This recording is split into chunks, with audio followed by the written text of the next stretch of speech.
beray sizga. Kitob o'qiydiganlardan so'rang. Sizning ham fikringizni bilay. Yoshlarning ongini уже buzib bo'ldi. Kitobxonlik bo'yicha.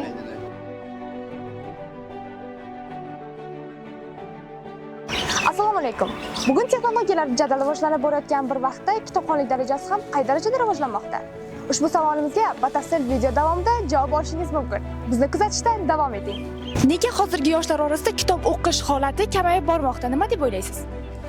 21-asrda, ya'ni hozirgi kunda internet rivojlanishi orqali insonlarning kitob o'qishga qiziqishi menimcha kamayib bormoqda. Buning asosiy sababi albatta internet. Bu mening fikrim. Ko'plab chalg'ituvchi vositalarni paydo bo'lganiga, masalan, telefonlar bo'lishi mumkin. Undagi turli ilovalar, jumladan Instagram short videolar bo'ladi. Bu esa inson miyasini, ya'ni qisqa narsalarga o'rgatib qo'yadi. Natijada esa uzun narsa bu miya xohlamaydi. Natijada esa ularga kitobga bo'lgan qiziqish umuman yo'qoladi. Men shunday deb o'ylayman. Saviyasi past kitoblar ko'payib ketganligi uchun. Hamma internetdan o'ziga kerakli ma'lumotlarni olib o'qiyapti. Telefonga cho'ng'ib ketishgan, shuning uchun ham qog'ozli kitoblarni o'qish kamaygan. Ijtimoiy tarmoqlar yoshlarning ongini уже buzib bo'ldi. Buni hech kim tuzata olmaydi. Juda og'ir kasallik, qizim, og'ir kasallik. Hech kim uni tuzata olmaydi o'sha narsani.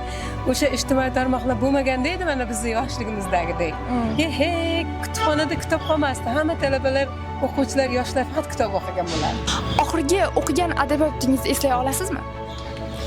Jane Austenning Andisha va g'urur asarini o'qigandim. Oxirgi marta yaqinda tugatdim.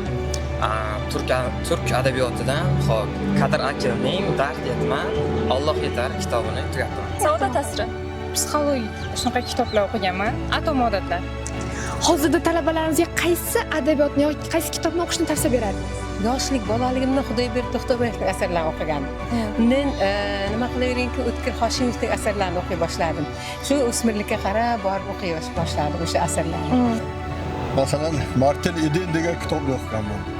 Va vatanni qo'msashni o'rganganman shoxda. Mana shu kitobda shunday vatanparvarlik hissiyotlari yoritilgan edi-da. Turk adabiyotlarini tavsiya qilaman.